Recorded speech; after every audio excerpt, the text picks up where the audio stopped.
Hello, everyone, and welcome. My name is Krysten Hansyn, and this is Goddess Imagine, a transformational yoga and modern metaphysical studio. Welcome back to the channel.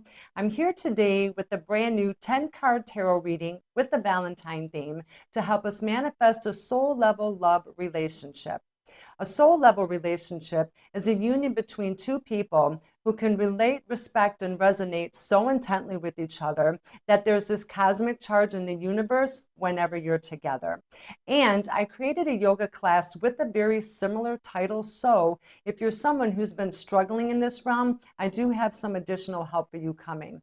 But essentially, I created both of these classes for individuals who are looking to attract new love this Valentine season. One that's deeply aligned with our journey of becoming the women we were created to be and manifesting the luxury lifestyle that we've always imagined. In keeping with our theme, 2026, the year of the dynamic do-over, we're doing a head-to-toe makeover, which includes relationships, because there's no way that we can become the highest version of ourselves and make all of our dreams come true when we are in or continuously attract relationships that don't serve our highest good. Struggling with an excessive amount of trauma and drama can wreak havoc in our love life that begins with choosing partners from a skewed or distorted perspective. When we've habitually encountered broken relationships, experienced domestic violence, battled lifelong addictions, have had our hearts repeatedly ripped out of our chest, even witnessing our own parents' dysfunctional tendencies, right? Or whatever the case may be for you, we lack having and operating from a healthy and balanced mindset. Many of us suffer from low self-confidence, low self-worth, and lack of self-respect. And then we subconsciously choose partners from that specific type of damage. We either burn through relationships with our own sabotaging tendencies, or we hook up with some rando and spend the next 5, 10, 15 plus years just trying to survive this dysfunctional relationship, hoping that one day that this person is going to wake up and become the partner of our dreams, and then we'll live happily ever after together, right? It's just not going to happen. And then we go through the crazy, gut-wrenching breakups. We leave a mile-wide path of chaos and destruction, only to repeat the exact same cycles over and over again.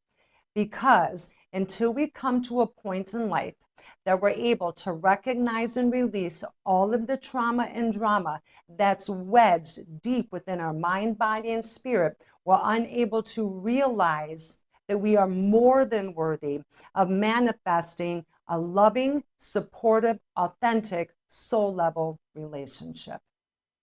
Today's group tarot reading takes us on an inward journey to wipe our heart slate clean. We'll discover the type of love we seek, the patterns of behavior that sabotage our best interests, how we can radically increase our self-confidence, our self-worth, and our self-respect, and go forward with a fresh perspective and a renewed spirit to become the women we were created to be and manifest the soul-level relationship that we've always imagined.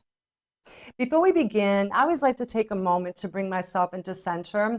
Today, we're going to do something different, just a little group mantra session. It gives us an opportunity to focus our love energy inward and to open up our mind, body, and spirit to infinite possibilities. It takes just about 60 seconds, and I invite you to join me if you're able, right? You can do it exactly where you're seated. And I'm just going to say a few sentences to you, just some mantras, and I invite you to view this as you're saying it to yourself, as if they're declarations, okay? So we can prepare for this reading.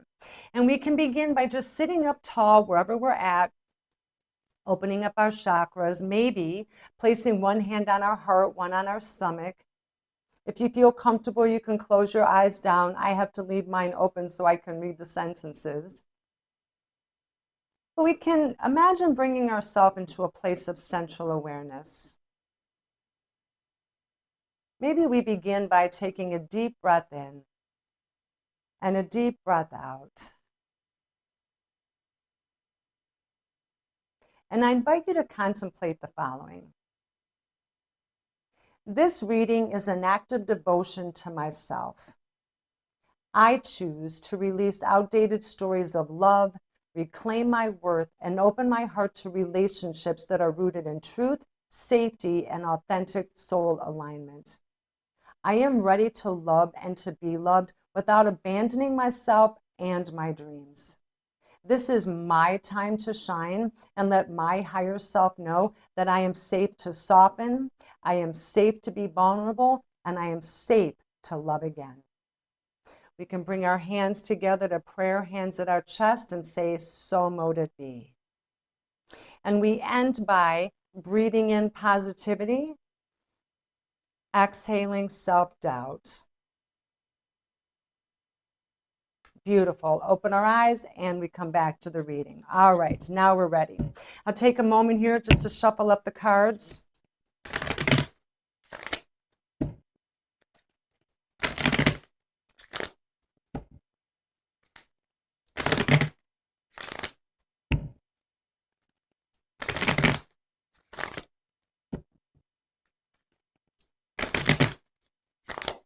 Today I'm using the Rider-Waite deck. I like the Radiant deck. The colors on it just work with my intuition so well. I like the bright creativity.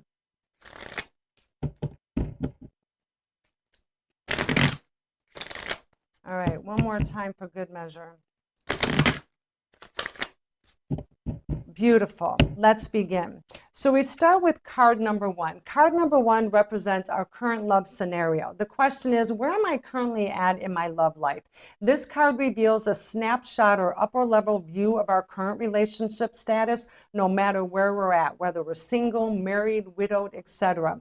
It takes away the emotional and the psychological aspect of our situation, often revealing our genuine feelings or the hidden truth of our current love life. This card gives us a bird's eye view into our situation in a way that allows us to see what's going on right in front of our eyes, whether we currently believe it or not. All right, so we have card number one.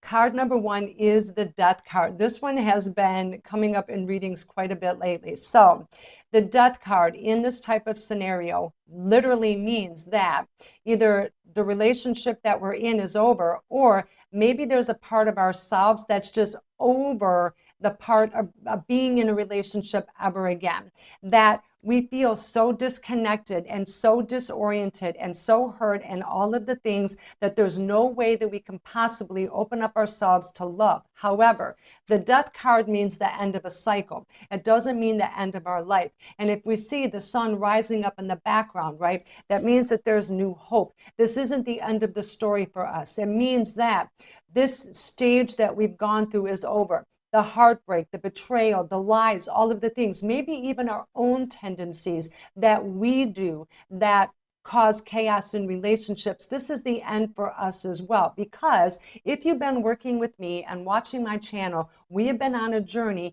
to become the highest version of ourselves, make all of our dreams come true, become the women we were created to be, and manifest the luxury lifestyle that we've always imagined. We can't have that upper mindset and hang on to those relationship tendencies of the past. They have to go. They have to leave. They have to die off, right? We have to be able to make space for positivity.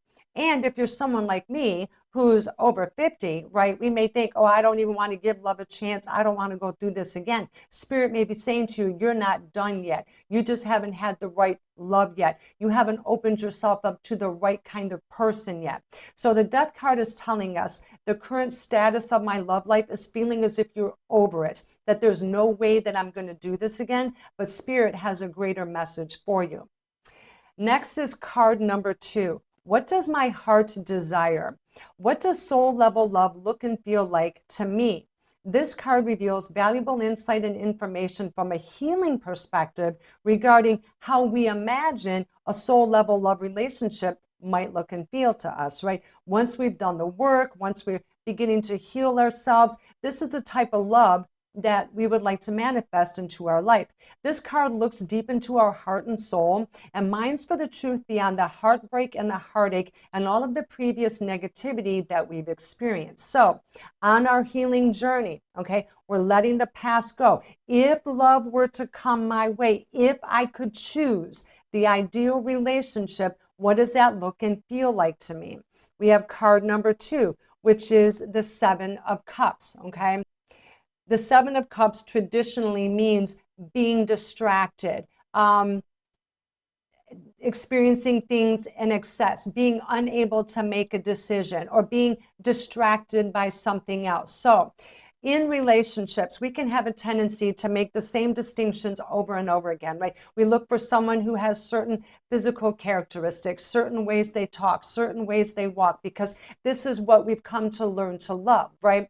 But Spirit's calling us to open up the mind, body, and spirit to something different, to stop being distracted by all the good words, to stop, the lines, the phrases, the bravado, the love bombing that people tend to do, and to focus a little bit more deeply and pay attention to the things that truly matter to you the most. What's most important, right?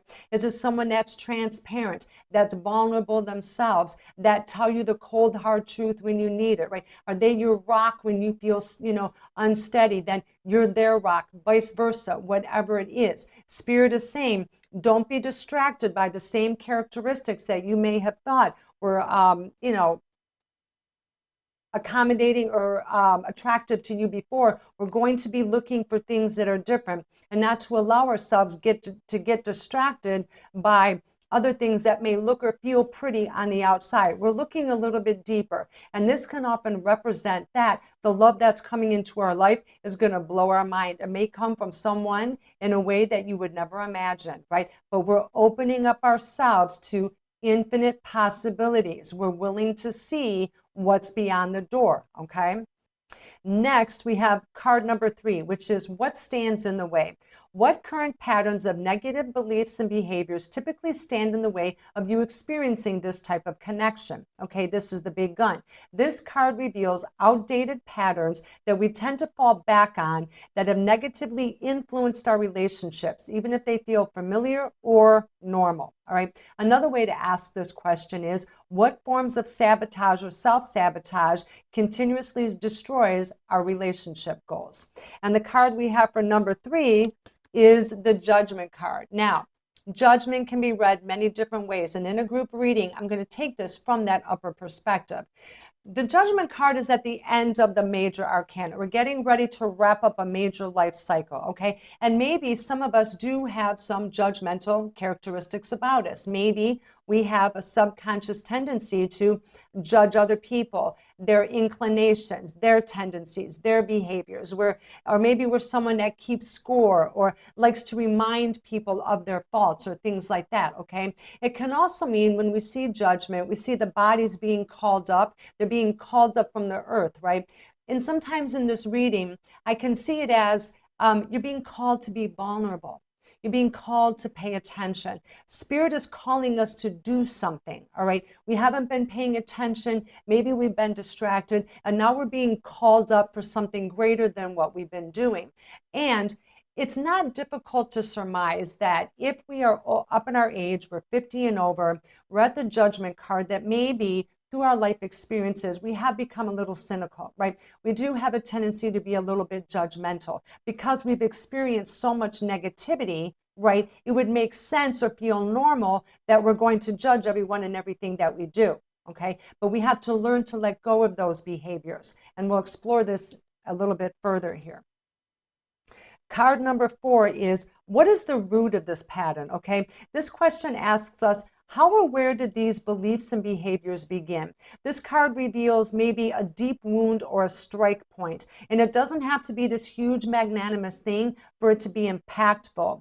Was this something that was emotionally or energetically inspired? Did we witness these patterns in others? Could it possibly be from a past life? And this isn't about blame, all right? It's about understanding the origin of how we began to be this way, so compassion can replace the pain, all right? Where did this pattern begin?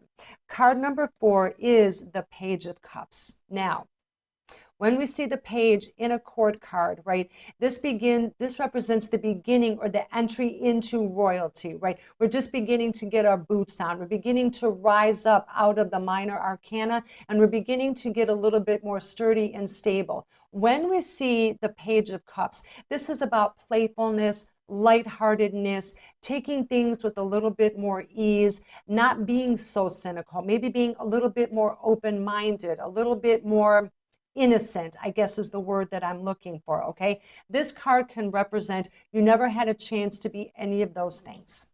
You didn't have a chance to have those fun, loving relationships when you were younger, that you didn't have a chance to fall in love the way the book said. You didn't meet this person that just, blew up your heart and you had this little airy-fairy relationship. Maybe life was very dramatic. Maybe life was very difficult. Maybe your parents had a dysfunctional life. You met someone, maybe something very uncomfortable happened, or maybe just your love life didn't begin the way you had wanted it to. You never had that opportunity to experience those entry-level loves, and you just have began acting from that skewed and damaged perspective, that we started young, we were hurt young, it was maybe a traumatic experience, and everything else from that has been built on from that. We never had the chance to be young and naive. We never had a chance to be innocent. We came in as an adult at the age of 14 or 15, all right? So maybe the root of the pattern or the origin is that we just didn't have a chance to have that innocence, to have that innocent falling in love. We just went from our home life into something that turned traumatic, and we've just been living life from that perspective ever since. And again, it's not about blame. It's about understanding where this pain came from, and understanding, what is the root of it. And we're going to go further just a little bit more here. Card number 5. How has this behavior negatively impacted your heart? What has this wound taught your heart to fear, suppress, or tolerate, okay? Understanding how this damage has negatively impacted you is key to bringing insight and clarity to your own pain and suffering, right? And shows how we typically react to problems in our relationships. This card brings tenderness to places where we learn to armor or overly protect ourselves. I almost feel like I'm reading about myself, because this is how my love life began. It was extremely traumatic, just violent, volatile, horrible, and it didn't get any better until much later in my life. I never had someone that, pursued me lovingly or wrote me nice letters or treated me so eloquently. I never experienced any of that, unfortunately. It was just trauma and drama over and over again. And it made me a very hardened person by the time I was 18, 19 years old. It happened. So when we look at card number 5, how has this behavior negatively impacted your heart? The card that we have is the King of Pentacles. Now we ask, how has this hardened us? We have the King of Pentacles, right? We've reached the level of grandeur, right? We're stable. We have this prosperity. We have this abundance, all of these things. How can this represent how we've gotten to this point? All right. We've closed ourselves off to all of this. We've closed ourselves off to believing that this type of individual is going to come into our life. We've closed ourselves off to believing that we are worthy of a partner to love us to this degree, that will provide for us, care for us, buy a home for us, have a family with us, and be the right type of partner, not an alcoholic, not an unavailable drunk, or someone who's running around, or someone who's abusing us, either physically or psychologically, right? We just don't believe that this type of person is going to come into our life. We're not worthy of this, right? I often share the story that before I met my current husband, he had a bachelor degree. Now, I come from Detroit. I later went to college, but at the time I just went to beauty school, and I had went to school a few different times. I did get my certificate from a college to be a medical massage therapist, but I never dated or had a relationship with anyone with like a real college degree, right? At 40 years old, in my damage and dysfunction, I didn't believe I was worthy of dating someone with a bachelor degree. My current husband was, he worked in the tech field, and I wouldn't say tech, he worked as a machine operator on the technical end of it, was very good at what he did. I always dated blue collar men because my father was blue collar. He made very good money, but he didn't have a degree. I didn't think I was good enough. I didn't think I was smart enough. I had a very low opinion of myself. I had low self-esteem, low self-respect, okay? I never thought in 10 million years anybody with their shit together would have anything to do with me. I was so wrong, right? Not only did I go on to get my own college degree, I wanted to get my PhD because once I got into college, I realized it's not that hard. I realized I was much smarter than what I had thought my whole entire life. Okay, so when we look at how has this damage affected us, it leads us to believe that we're not worthy of attracting anything of this level of abundance. Okay, and we want to recognize that pain because we've armored ourselves so deeply, right? We protected ourselves so much that we wouldn't even dare to let someone in for fear that we're not good enough, and somehow we'll be embarrassed, or somehow we'll be let down, or that feeling's going to be, hammered in on us that you really aren't good enough. All right, there's that fear there. Card number 6 asks us, and I broke this reading down specifically in this way. Card number 6 asks, how can I best release this pattern? Okay, what will it take for me to recognize and release this pattern once and for all? Another way to ask this question is, what am I ready to let go of? What are you ready to up-level and transform from? Keep in mind, just keep in mind, we might not know or remember everything that happened to us that causes pain and suffering. We may not remember. Sometimes we truly don't know why we act the way that we do. We just know that somewhere in our upbringing in our life, something caused us to behave this way. We don't need to know specifically. We can say, I want to release any negative person, place, or thing that causes this pattern and negatively influences me. All right, we can do that, and that helps to release. Also, we have the page card with the pentacles, right? We're on a learning journey here today. This is crazy. How can I best release? And we had the pain, thinking that we're not good enough to attract this, right? The page of pentacles comes in and says, we're going to do this step by step. We're going to begin at the base, all right? And we're going to work up from there.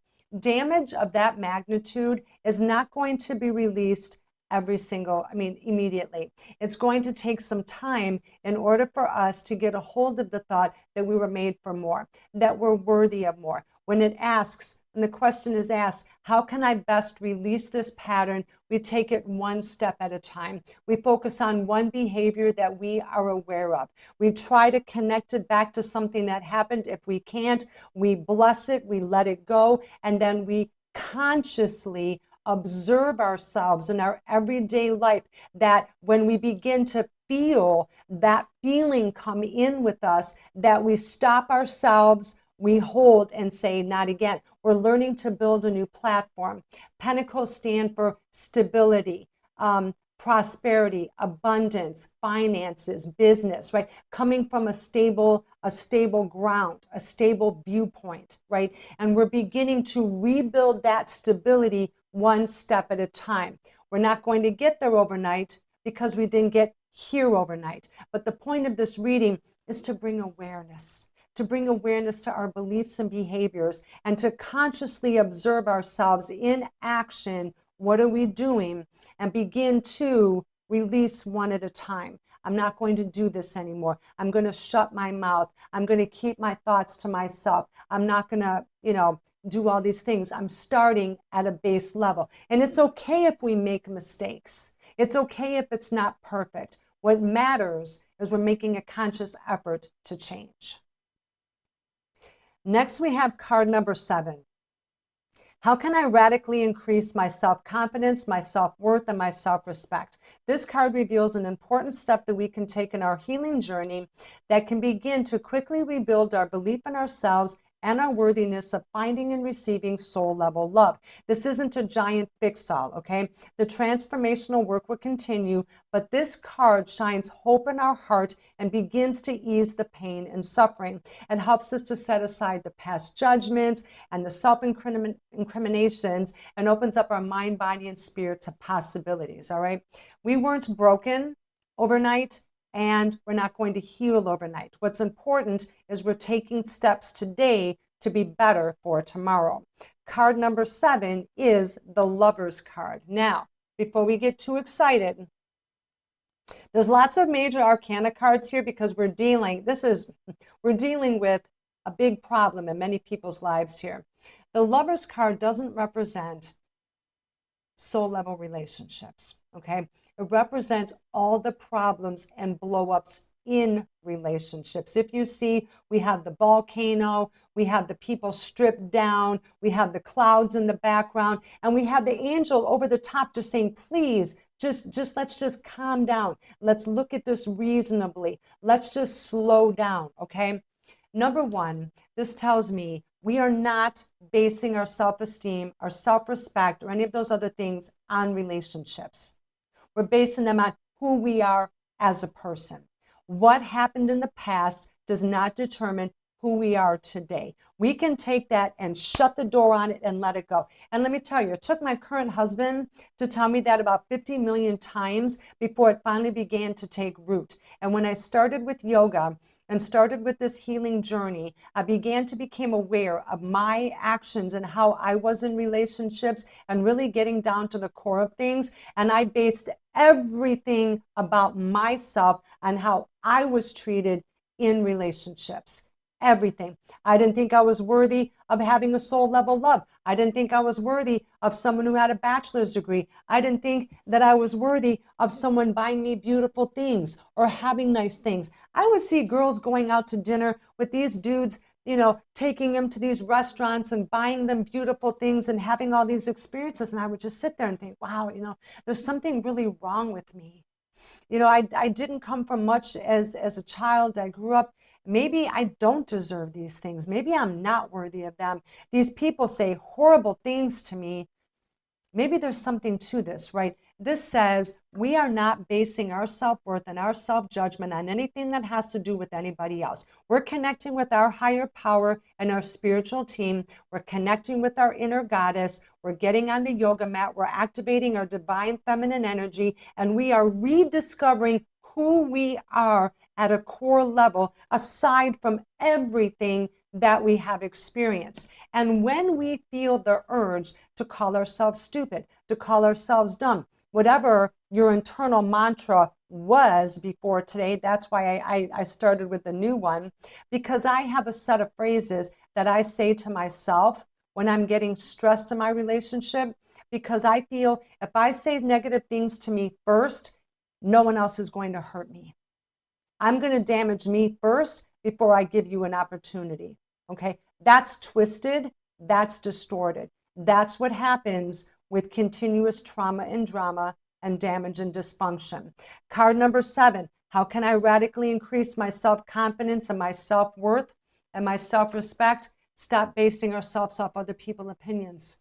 Our relationships don't define us. We're going forward and we're rebuilding ourselves from the beginning.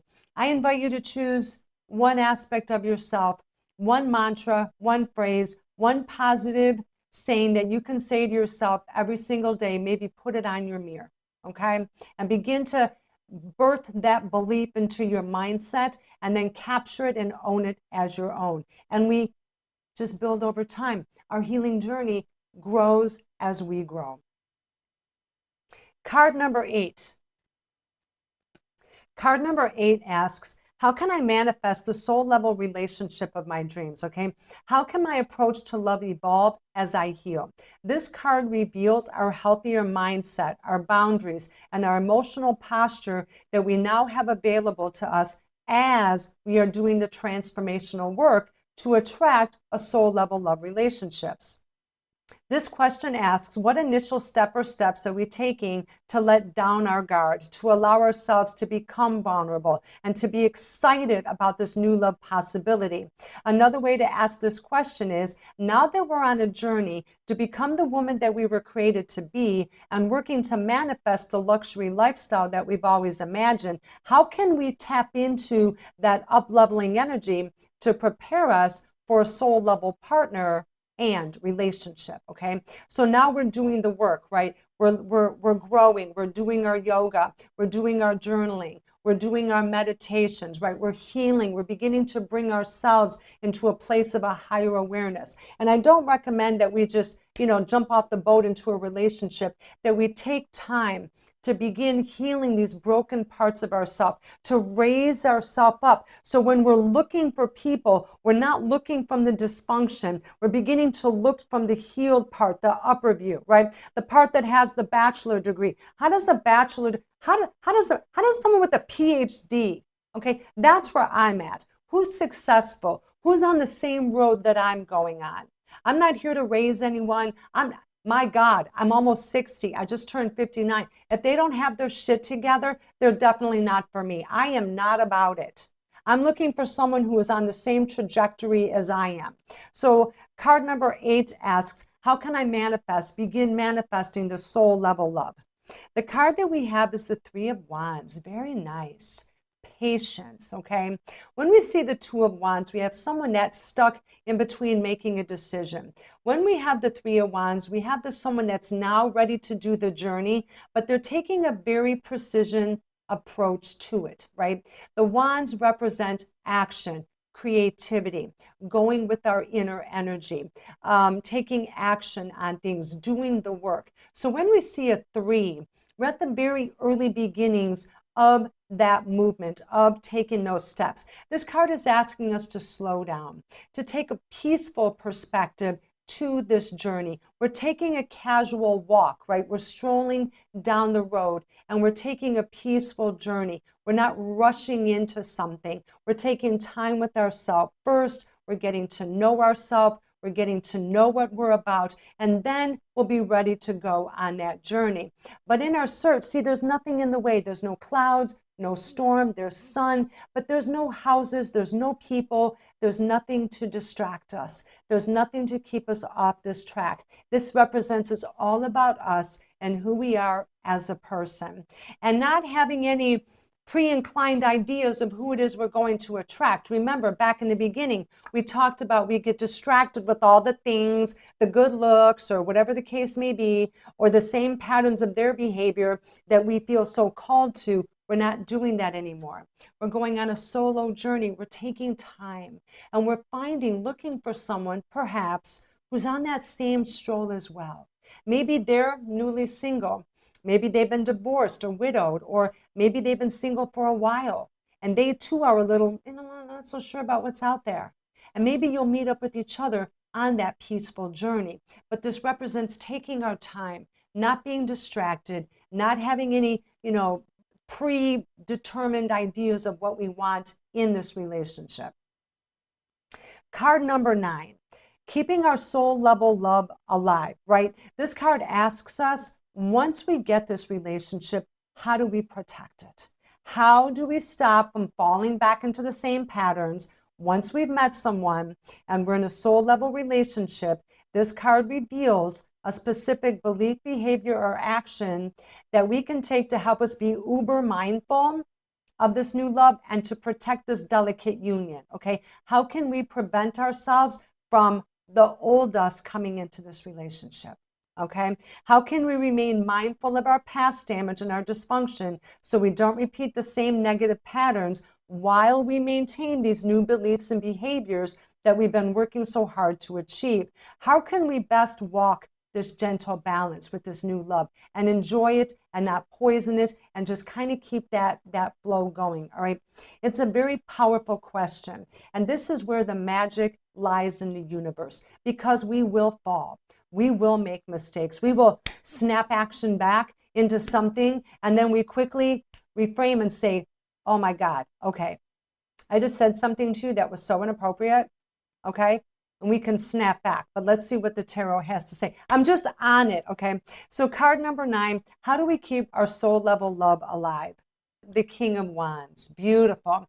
Sticking with that wand energy, okay? We have the King of Wands, and a king becomes a king because they have mastered all of the elements, right? When we see someone who's been a king or an emperor, they're very well versed in many different things. And the King of Wands, you know, he's very strong, he's very passionate, he's creative, he's dynamic, he's interesting. There's a strong sexual energy or a strong level of intimacy in this relationship. And this is something that perhaps the two of you share together. And we don't want to go overkill into the relationship, right?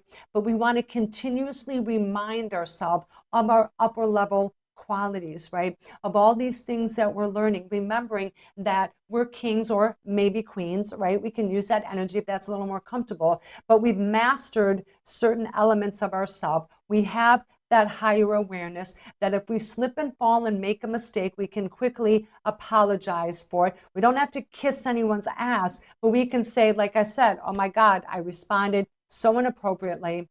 I'm learning to walk this walk. I deeply apologize. And then we move forward. We don't lament. We let them make the decision, but we recognize our behavior. We correct ourselves, apologize, and then we move on. Because kings don't fumble. Kings are cool all the time, right? They just radiate in that high level energy. And we want to tap into that high level energy of our own journey of being able to up level and transform. And as we continue on this healing journey, right, we're learning new ways, we're learning new mechanisms.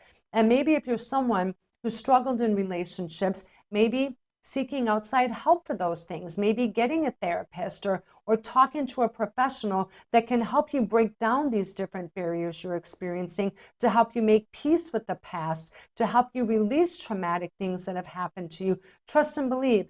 I have been to therapy more than once in my life. I have worked very hard, and there are some things that are so hard to overcome, but we can't paint new relationships with that old brush. We just can't. We can't make those same discoveries. When we get into relationships, looking at our current love scenario, everything that we've been doing is dead. We feel dead. We don't want to even open up ourselves to the possibility. But if you're here listening to me, Spirit is calling you because you're made for more. You're going to learn to recognize and realize that you're worth a relationship that's loving, supportive, dynamic, and at a soul level, okay? We're going to release what is my heart desire, okay? Having true, genuine love, not being distracted by all of these other things, okay? What does my soul level love look and feel like to me? We're taking things apart one by one. We're learning to recognize new traits in other people that are attractive. We're not falling for the same shit that we fell for in the past. We're not going to be loved bombed. We're going to look for new and different characteristics that light us up in a new and different way. When we look at what stands in the way is the judgment, maybe not being present, not being vulnerable, those negative aspects of ourselves that we're going to learn to release. When we come into the root of the pattern, maybe not being able to be innocent, never having that innocent time up in our life, never having the opportunity to be naive or have a playful love relationship. We went from 0 to adult by the age of 14, 15. If you're Generation X, you know exactly what I mean, all right? And we've been going from that perspective. We were never even children. We never had a childhood. We just went from being a kid to smoking cigarettes to having kids. I mean, it's just the way that things went. When we look at how this behavior negatively impacted our heart, we don't feel that we're good enough or worthy of a soul level relationship. We don't feel worthy that we're able to attract these things into our life. When we ask how we can release these patterns, we take it one step at a time. We build a new building, right? We build it from the ground up, one step at a time. We start with one belief. We start with one thing, and we build on top of that step by step. When we look at how can I radically increase my self-worth, we don't base ourselves on things that happened in the past. We don't look at all of our explosive relationships and base our self-worth off an idiot that we dated 10 years ago. You know, F him, who cares, or her. It's not who we are, it's who they are. That's them, right? We don't know who we are yet. We're learning to discover who and what we are as an individual. How can I manifest a soul level relationship? We're taking it slow. We're taking it easy. We're slowing everything down. We're taking a gentle stride. We're being gentle with ourselves, and we're being gentle when we meet these new people. And when we come to our final card, how do I protect it? We learn higher and better qualities. We learn better characteristics. We apologize for the mistakes that we make. We correct our behavior. We recognize the things that we do, and we make peace with them. Because whether or not we think we're right doesn't matter. We may feel totally inclined to say, hey, I've been burnt by every mofo that ever come down the line, and I'm going to judge this SOB because A, B, C, and D, because I'm entitled. That's what people hear when you say that. Instead, we have to say, you know what, that was then, this is now. And just because someone else hurt us doesn't mean that this person is. We have to learn to let it go. We have to let that pain and suffering go and open ourselves up to that. Even though we may feel this way and it may make sense on paper, it's not true in authenticity, right? We have to learn to let those things go. And it's difficult. Listen, I wrote 2 books on relationship recovery, Trust and Believe. And I wrote those books because it's something I struggled with so deeply that through my education, I wrote these books, and I'm rewriting them currently to be re-released. But it takes time. And again, if you're someone who seriously struggles, I invite you to find outside help. Tap into my yoga classes, get into my group. I'm going to be launching a community very soon. And we're going to be filled with women just like me, who've had experiences just like you. And together we're going to walk life. We're going to do this thing. We're going to up-level and transform. We're going to become the women we were created to be. And we're going to manifest this luxury, badass lifestyle that we've always imagined. Trust and believe. We're doing it. Okay? We are doing it. All right, so we have card number 10, which is our message from our inner goddess. Today we're doing a card from the Whispers of Love deck, one of my favorite oracle cards, and the imagery on here is so stunning. And I like to close with a goddess card because it's a message from our higher self, right? Our inner goddess, and it just gives us a little spiritual support from our journey.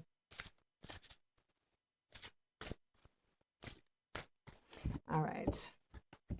So to close our reading today, for our 10th card, it's going to be a message from our inner goddess. And today I'm using the deck Whispers of Love.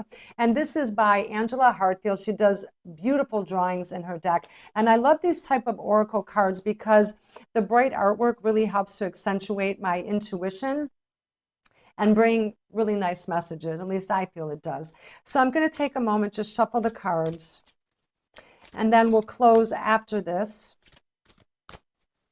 And this is just a little message of spiritual support for you on this journey, something from your inner goddess to let you know that you're heard, you're witnessed, that you're not in this alone, that you're surrounded by spirit, you're surrounded by love and light. All right, so let's see what the cards have to say.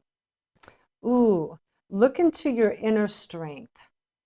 Look at this beautiful card. How powerful is that imagery? Look into our inner strength.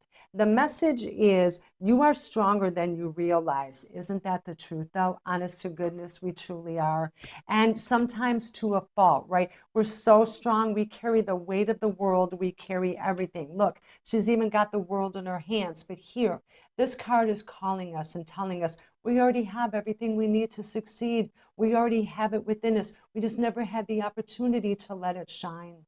We never had the opportunity to be young, to be naive, to be innocent, to understand how love works from just a young level and then grow on our experience. We were, rocket fired into it. We had to learn very difficult skills early on. We often learned from people who didn't have their act together, and then we went forward from that perspective, okay? This card tells us that we have everything that we need to succeed, to close our eyes, to go deep, to maybe tap into that creative part of ourselves, maybe finding some personal time or some free time to do some things that you love and you enjoy, to help open up these elements within yourself, okay? But it tells me that you're safe, you have everything within you. There's this little person inside of you, well, not a little person, but this younger version of yourself that has that genuineness and love that's just waiting to come out. She needs to know that she's safe, she's okay, and our upper self is protecting that part of us, but it's okay to maybe open up our eyes to love again and to try. Spirit is calling us for something greater. All right, everyone. I know that that was a really long reading. I didn't originally intend it to be, but because, like I said, this is such a delicate subject, it takes a moment to break these things down, to get us to realize what we're really working with and what it takes to help us heal and then begin to attract that soul level love relationship. And before we close today, let's just take a moment and breathe that all in. Maybe just close our eyes down, bring our hands back to our heart and our stomach here. We take a full breath in and a full breath out. We bring our hands together to prayer hands at our chest and just reconfirm that we are worthy of a soul level love relationship. So mote it be. Beautiful. Thank you, everyone, for joining me today. I truly hope that you found this reading beneficial.